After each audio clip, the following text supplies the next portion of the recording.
Hello everyone. I am Alex from WINDEO. In our previous videos, we introduced our OTS 9000 and MSTP-2M products. Since those videos were released, we have received a lot of attention and inquiries from users. Today, I will introduce our ultimate broadcasting powerhouse, which is also a highly representative comprehensive transmission product from WINDEO. It is our MSTP-2S. First, let's take a look at our overall testing configuration for today. We are using an SPG8000 sync generator and a WFM2300 for sync signal monitoring. At the same time, we are using the Omnitech 4K Toolbox instrument for SDI testing. Since our lab currently only has a 200 meter of LEMO cable today, we will use this cable to demonstrate our equipment connection. First, the base end, which is the CCU equipment, is connected to a 220 volts power supply and plugged into one end of the LEMO cable. For the cam device, we haven't connected it to a power supply, but only to the LEMO cable, which means we will use the LEMO cable to power the remote device. This is our current connection status. Now let's turn on our equipment. After base end receives power, the base button will light up red. We press it to power on, and after the device completes its self-test, we need to press the cam button so our remote device gets powered. In other words, after pressing this button on the cam end, the base end of our CCU device supplies power to the remote device via the LEMO cable.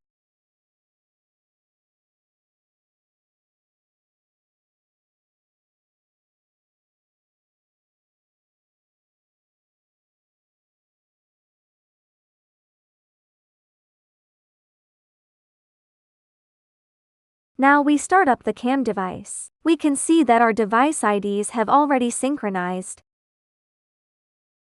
This indicates that our two devices are normally synchronized.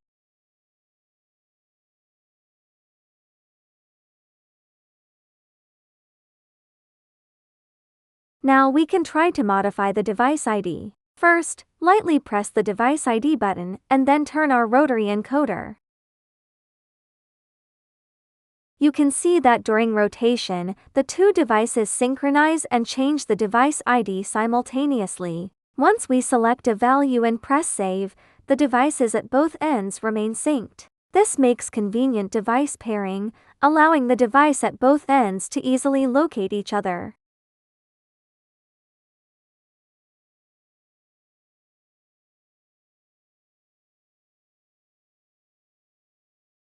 There is a DC out button next to it. When we press it, our LED display shows 05. What does this mean? It means we are currently set to a 5 volts output. We can now use the rotary encoder to select between 5 volts and 12 volts. Since this device features both 5 volts and 12 volts power supply modes, we will select 12 volts and then press save. Now we have set up the 12 volts output. But where is the output located? The output is right here. This is 4-pin DC output connector. When we press the DC out button, we will have a 12 volts output. When we press it again, the 12 volts output shuts off. This is our low power output interface. It cannot drive very high power equipment, but it has no problem powering a small monitor or a network device. These are our two devices, one base unit and one cam unit. Let's take a look at our signal connections.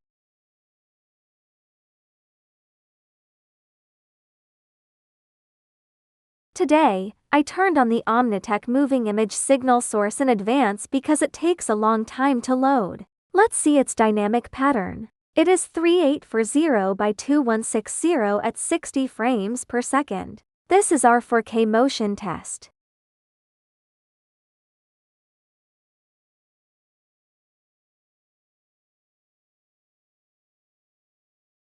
We randomly selected a channel and connected to the first one. This is our input end. We input from the cam unit, and this is our base unit output.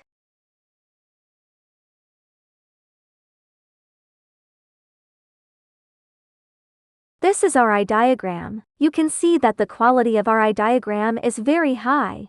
However, there is one point I didn't explain in the previous video. In the SMPDE 208-1 standard, This jitter is called alignment jitter, and its value cannot exceed 0.3 UI. But according to previous standards like 259 or 424, specifically for the 3G SDI standard, it cannot exceed 0.2 UI. Because it is 12G and the frequency is quite high, SMPTE specifies that 2082-1 cannot exceed 0.3, but still less than 0.2 UI for the best jitter performance. This is our rear panel connection. Currently, we have only connected one SDI channel. You can see this purple cable. This line is our sync signal output connected to our WFM2300 using our SPG8000 sync generator for signal input. Our signal cable connects to our input.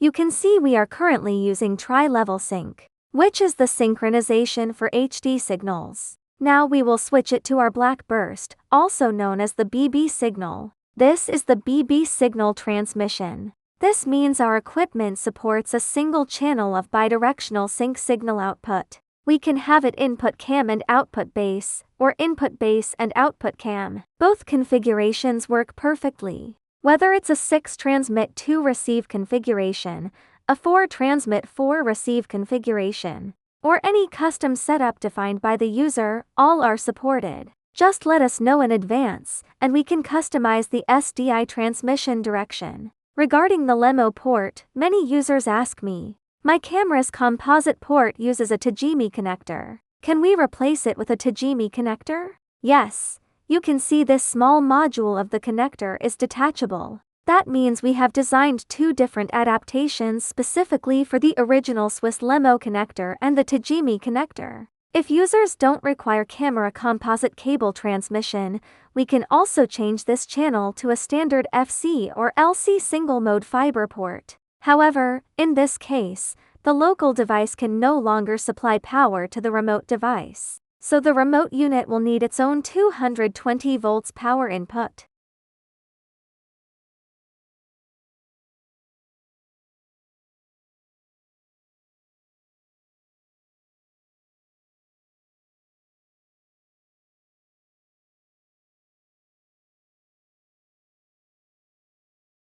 Looking at the front panel of our device, this is our audio interface, which supports up to positive 24 dBu of audio dynamic headroom. What does this mean conceptually? Generally, exceeding top-class broadcasting requirements. Where the standard 0 dBFS audio dynamic range is typically positive 18 dBu, our 0 dBFS corresponds to positive 24 dBu. This means we can input very high audio levels. Furthermore, within this ultra-high positive 24 dBu audio dynamic input range, our distortion is only 0.03%. Therefore, our analog audio input can truly serve as a professional audio input interface, or seamlessly function as a standard 4-wire input without any issues.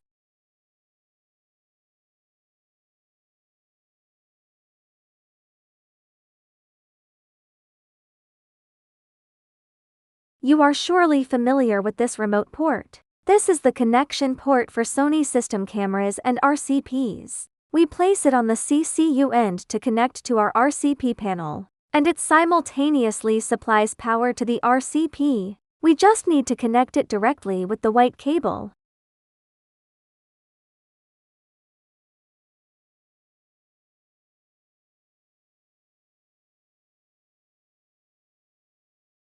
On the cam end, we can connect it directly to our camera to enable remote control.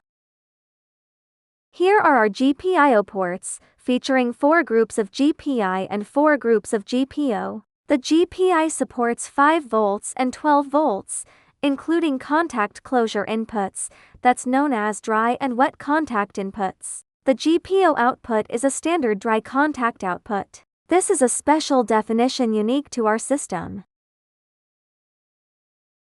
Let's continue looking at our rear panel.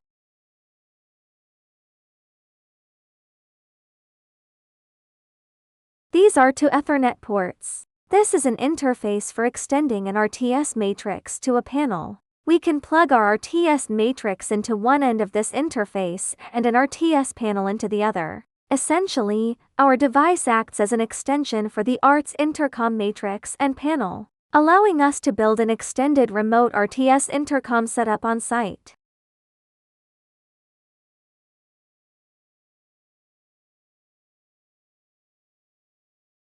You can see we also have a 4-wire group on the back, which similarly features our standard positive 24 dBu analog audio dynamic range. It also supports a LANC port, which uses a 2.5mm headphone jack connector. The LANC port can connect to various third-party compact control panels, enabling control for ENG or PTZ cameras. As you can see, our entire device is very compact. It features a recessed carrying handle. You can see it sits flush, the handle is embedded, making it easy to carry and very convenient to store. I specifically placed the two devices together, so you can see that they can be combined via our connection brackets into a complete 2U rack mount unit. This is highly convenient.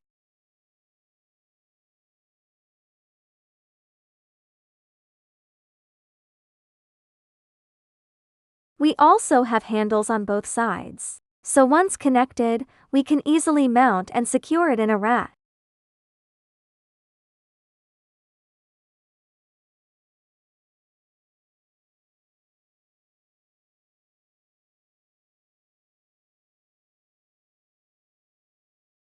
There is another quite important feature, which is our dual fiber auto changeover function.